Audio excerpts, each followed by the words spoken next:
साथियों, पिछले वीडियो में हमने कार्ल मार्क्स के जो प्रमुख सिद्धांत थे, जैसे द्वंद्वात्मक भौतिकवाद का सिद्धांत, इतिहास की भौतिकवादी व्याख्या का सिद्धांत, अतिरिक्त मूल्य का सिद्धांत, कार्ल मार्क्स के धर्म और पूंजीवाद के संबंध में जो विचार थे उनके बारे में डिस्कस किया था। उसी क्रम में आज के हमारे इस वीडियो में हम कार्ल मार्क्स का क्या महत्व है, क्या औचित्य है, क्या कार्ल मार्क्स की देन है, क्या कार्ल मार्क्स का योगदान है, इन सब के बारे में आज के हमारे इस वीडियो में हम डिस्कस करने का प्रयास करेंगे। देखिए, यद्यपि जो मार्क्सवादी दर्शन है या जो कार्ल मार्क्स के जो विचार हैं उनकी कटु आलोचना की जाती है, लेकिन मार्क्स के संपूर्ण राजनीतिक दर्शन के अनेक पक्ष हैं जिनके कारण उसकी प्रतिभा व ज्ञान की पर्याप्त प्रशंसा भी की जाती है। वेपर के अनुसार अपने संदेश की शक्ति, अपनी शिक्षा की प्रेरणा और अपने द्वारा भविष्य के विकास पर डाले गए प्रभाव के आधार पर विश्व के महान राजनीतिक चिंतकों के किसी भी संग्रह में यदि बात करें तो कार्ल मार्क्स का स्थान है वो सुरक्षित है। कार्ल मार्क्स के चिंतन के महत्व है, उनकी देन और उनके औचित्य के बारे में जो प्रमुख तर्क हैं वो इस प्रकार हैं। मार्क्स का संदेश वर्ग व शोषण का अंत है। मार्क्स शोषण व अन्याय का विरोधी है और वह इस शोषण व अन्याय का कारण स्वर्ग अथवा भाग्य के रहस्य में नहीं अपितु भौतिक परिस्थितियों में ढूंढता है। वह इतिहास की आर्थिक व्याख्या द्वारा ये बताने का प्रयास करता है कि शोषित जो वर्ग है वो कष्टों और दुखों की एक प्रकार से ऐतिहासिक पृष्ठभूमि है। ऐतिहासिक पृष्ठभूमि से शोषित वर्ग के दुर्भाग्य को समाज की वर्गीय रचना में निहित शोषण में देखा जा सकता है। मार्क्स बतलाता है कि आदिम साम्यवादी अवस्था के बाद समाज जिन तीन अवस्थाओं से गुजरा, दास अवस्था, सामंती अवस्था और पूंजीवादी अवस्था, वह इन तीनों समाजों में शोषण और अन्याय की एक प्रकार से वर्गीय पृष्ठभूमि को स्पष्ट करता है।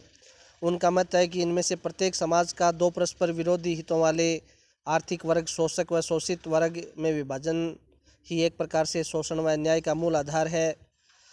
तो ये संदेश कार्ल मार्क्स ने देने का प्रयास किया है। मार्क्स का यह भी मानना है कि मानव समाज में शोषण व अन्याय का अंत तभी हो सकता है जब हम एक वर्ग विहीन समाज की स्थापना करेंगे। वह समाज की एक ऐसी अवस्था होगी जिसको साम्यवादी अवस्था कहता है, जो एक प्रकार से वर्ग विहीन, राज्य विहीन अवस्था होगी। इस अवस्था में किसी प्रकार का कोई शोषण व अन्याय को कोई स्थान प्रदान नहीं होगा। मनुष्य अपने भाग्य का स्वयं निर्माता होगा। मार्क्स के इस आदर्श ने विश्व के शोषित जनों में अपार उत्साह पैदा किया है और उन्हें अपने आदर्शों का समाज बनाने की प्रेरणा दी है। तो इस प्रकार कार्ल मार्क्स ने एक प्रकार से ये संदेश दिया है कि समाज में जो शोषण है उससे मुक्ति तभी मिलेगी जब हम एक वर्ग विहीन, राज्य विहीन समाज की स्थापना करेंगे। मार्क्स की शिक्षा की प्रेरणा। मार्क्स ने अपने चिंतन द्वारा जो शिक्षा दी है उसमें निम्नलिखित प्रेरणाएं मौजूद हैं। समस्याओं का मूल भौतिक जगत है। कार्ल मार्क्स ने सर्वहारा वर्ग को ये बताने का प्रयास किया है कि उसे अपने जीवन को सुखी बनाने के लिए पारलौकिक जीवन की चिंता नहीं करनी चाहिए। मनुष्य इस पृथ्वी का प्राणी है और उसकी समस्त समस्याएं इहलोक अथवा भौतिक जगत से संबंध रखती हैं। दूसरा है कि दर्शन एक सक्रिय शक्ति है। मार्क्स ने बताया कि दर्शन एवं चिंतन का कार्य केवल इतिहास की व्याख्या करना ही नहीं है, अपितु इसका एक प्रमुख कार्य यह बताना भी है कि अन्यायपूर्ण समाज व्यवस्था के स्थान पर एक न्यायपूर्ण समाज व्यवस्था की स्थापना किस प्रकार की जा सकती है। मनुष्य अपने भाग्य का निर्माता है। मार्क्स ने बताने का प्रयास किया है कि मनुष्य का स्वर्ग इसी पृथ्वी पर संभव है और इसकी प्राप्ति के लिए मनुष्य को अपने भाग्य पर नहीं, अपने पुरुषार्थ पर भरोसा करना चाहिए। सर्वहारा वर्ग के लिए कार्यक्रम। मार्क्स ने अपने युग की पूंजीवादी व्यवस्था का विश्लेषण करके ये बताया है कि यह व्यवस्था सर्वहारा के क्रूर शोषण पर खड़ी है, अतः अन्यायपूर्ण पूंजीवादी व्यवस्था का अंत किया जाना चाहिए। उनका मत यह है कि इस कार्य के लिए सर्वहारा वर्ग को संगठित होकर एक प्रकार से सशस्त्र और खूनी क्रांति का आयोजन करना होगा। मार्क्स की शिक्षा का जो निष्कर्ष है वो एक प्रकार से यही है कि विश्व के मजदूरों, एक हो जाओ। तुम्हारे पास अपनी खोने के लिए अपनी जंजीरों के अलावा कुछ नहीं है और जीतने के लिए संपूर्ण संसार पढ़ा है। उसकी शिक्षा ने उसके बाद के सभी जो श्रमिक आंदोलन हैं और जो क्रांतियाँ हैं उनको जन्म दिया है, उनको प्रेरित किया है। मार्क्स ने अंधविश्वास का विरोध किया है। सबसे पहले उन्होंने धर्म संबंधी जो अंधविश्वास है उसका विरोध किया है और ये बताने का प्रयास किया है कि सृष्टि का जो मूल तत्व है वो पदार्थ है, इसलिए ईश्वर और जो पारलौकिक जीवन है ऐसी कोई वस्तु नहीं है। लेकिन धर्म की संपूर्ण धारणा इन्हीं काल्पनिक जो तत्व हैं उन्हीं पर आधारित है। धर्म स्वयं में अंधविश्वास के अलावा कुछ भी नहीं है। इस आधार पर मार्क्स ने धर्म का विरोध किया है। मार्क्स द्वारा अंधविश्वास का भी विरोध किया गया। धर्म संबंधी अंधविश्वास है उसके विरोध के साथ साथ मार्क्स ने ये बताने का प्रयास किया है कि धर्म है वो विभिन्न प्रकार के अंधविश्वासों को जन्म देता है। अतीत में धर्म ने विभिन्न अंधविश्वासों को जन्म देकर समाज के विकास में गंभीर बाधा डाली है। धर्म ने राजपद को देवी बताकर राजाओं के अत्याचार का सैद्धांतिक समर्थन किया है। इसने व्यक्ति को भाग्यवादी बनाकर सामाजिक अन्याय को शांत भाव से सहन करने की प्रेरणा दी है और वैज्ञानिक सत्यों के प्रसार में बाधा डाली है। अतः मार्क्स अंधविश्वासों के जनक के रूप में धर्म का विरोध करता है। नैतिकता संबंधी अंधविश्वास का विरोध। मार्क्स से पूर्व शाश्वत नैतिकता का सिद्धांत प्रचलित था जिसका आधार ईश्वरवादी दर्शन था। यह माना जाता था कि नैतिकता तथा इस पर आधारित जीवन मूल्य, परंपराएं तथा सामाजिक व राजनीतिक संस्थाएं शाश्वत व स्थायी हैं और इनमें किसी प्रकार का परिवर्तन न तो संभव है और न ही उचित है। मार्क्स ने शाश्वत नैतिकता को असत्य बताते हुए इसे एक प्रकार से अंधविश्वास माना है और इसका घोर विरोध किया है। उन्होंने बताया है कि नैतिकता सदैव समाज सापेक्ष होती है। जब किसी समाज की भौतिक परिस्थितियां बदल जाती हैं तो उसकी नैतिकता और मूल्य भी बदल जाते हैं। उन्होंने शाश्वत नैतिकता के सिद्धांत को बुजुर्गा वर्ग का सिद्धांत बताया और सर्वहारा वर्ग के लिए समाजवादी नैतिकता का सिद्धांत है वो प्रस्तुत किया है। मार्क्स की समाजवाद को भी महत्वपूर्ण देन है। मार्क्स से पूर्व समाजवादी विचारधारा थी, लेकिन वो एक प्रकार से काल्पनिक थी, आदर्शवादी थी। मार्क्स ने संपूर्ण समाजवादी दर्शन को एक वैज्ञानिकता, क्रमबद्धता और व्यवस्था प्रदान की। उन्होंने सर्वप्रथम वैज्ञानिक समाजवाद की धारणा को प्रस्तुत किया।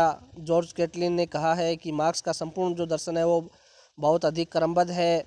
लुई वासरमैन है, उनका भी यही कहना है कि मार्क्स ने समाजवाद को एक षड्यंत्र के रूप में पाया और एक आंदोलन के रूप में खड़ा किया या छोड़ा।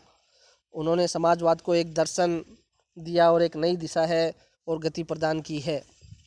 मार्क्स के वैज्ञानिक समाजवाद के दो आधार हैं। पहला द्वंद्वात्मक भौतिकवाद का सिद्धांत और दूसरा जो आधार है वो इतिहास की भौतिकवादी व्याख्या का सिद्धांत। समाजवादी विचारधारा के इतिहास में मार्क्स का अत्यंत महत्वपूर्ण स्थान है। मैक्सी के अनुसार मार्क्स के समय से समस्त समाजवादी विचारधारा मार्क्सवादी अथवा मार्क्स विरोधी अथवा अर्ध मार्क्सवादी है। मार्क्स का इतिहास दर्शन। मार्क्स ने इतिहास को मानव जीवन की एक सतत धारा माना और इतिहास में होने वाले परिवर्तनों का कारण आर्थिक परिस्थितियों को बताया। उसके इतिहास संबंधी दर्शन को इतिहास की भौतिकवादी व्याख्या है वो कहा जा सकता है। मार्क्स का कथन है कि इतिहास की भौतिकवादी अवधारणा इस सिद्धांत से प्रारंभ होती है कि उत्पादन तथा उसके वितरण की प्रणाली ही किसी समाज व्यवस्था का आधार होती है।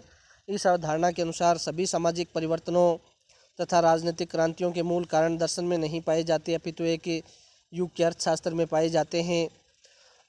मार्क्स के इतिहास दर्शन का निष्कर्ष यह है कि समाज की कोई भी अवस्था शाश्वत व चिरस्थायी नहीं है। जब किसी समाज में उत्पादन के जो उपादान यानी साधन व जो तकनीक है उनमें परिवर्तन आ जाता है तो समाज के परंपरागत संगठन में भी बदलाव या परिवर्तन आ जाता है। मार्क्स ने इतिहास की भौतिकवादी व्याख्या द्वारा अतीत की जो सामाजिक अवस्थाएं हैं उनका को एक प्रकार से सामाजिक के विकास की दिशा भी बताने है। औद्योगिक समाज और पूंजीवादी जो व्यवस्था है उसने विस्तृत अध्ययन किया है। मार्क्स ने अपने युग के औद्योगिक समाज का गंभीर अध्ययन किया। उसने सामाजिक और आर्थिक जीवन का औद्योगिकरण के प्रभाव को स्पष्ट किया। वह पहला अर्थशास्त्री था जिसने व्यापार चक्र, अति उत्पादन तथा बेरोजगारी के आंतरिक संबंध को स्पष्ट किया। उसने एक ही स्थान पर उद्योगों के केंद्रीकरण से उत्पन्न सामाजिक प्रभावों का विस्तृत विवरण प्रस्तुत किया। इसके अलावा उसने यह भी सर्वप्रथम बताया कि औद्योगिक क्रांति के परिणाम स्वरूप साम्राज्यवाद, विश्व युद्धों तथा श्रमिकों के अंतर्राष्ट्रीय संगठनों का जन्म होगा। मार्क्स द्वारा भविष्य पर भी प्रभाव डाला गया। सभी विद्वान एकमत होकर यह स्वीकार करते हैं कि कार्ल मार्क्स ने अपने बाद के मानव समाज को बहुत अधिक प्रभावित किया है। यह कहा जा सकता है कि उन्होंने संपूर्ण मानव इतिहास में कोई ऐसा विचारक नहीं हुआ जिसने विश्व की जनसंख्या के इतने बड़े भाग और विश्व के प्रत्येक महाद्वीप को इतना अधिक प्रभावित किया हो जितना कि कार्ल मार्क्स ने किया है। उसने चिंतन का एक नया दृष्टिकोण प्रदान किया जिसने समस्त समाज विज्ञानों के साथ ही कला व संस्कृति के मूल्यों पर अपनी छाप है वो स्थापित की है। उसने सामाजिक संगठन तथा राज्य व्यवस्था को नए आधार दिए हैं। समाजवादी चिंतन पर तो मार्क्स का अधिक प्रभाव पड़ा ही है। उसने पूंजीवादी व्यवस्था को भी अधिक प्रभावित किया है। सर्वप्रथम विश्व स्तर पर उसके प्रभाव को यदि हम गंभीरता के साथ लें तो 1917 में जब रूस की क्रांति हुई, द्वितीय विश्व युद्ध के बाद विश्व के अनेक देशों में समाजवादी राज्य व्यवस्था की स्थापना हुई और विश्व का एक बड़ा भाग है वो साम्यवादी आंदोलन उसमें प्रारंभ हुआ। प्रारंभ से ही पूंजीवादी व्यवस्था ने मार्क्सवादी चिंतन का घोर विरोध किया है और समाजवादी राज्यों के विरुद्ध अंतर्राष्ट्रीय गुटबंदी की है।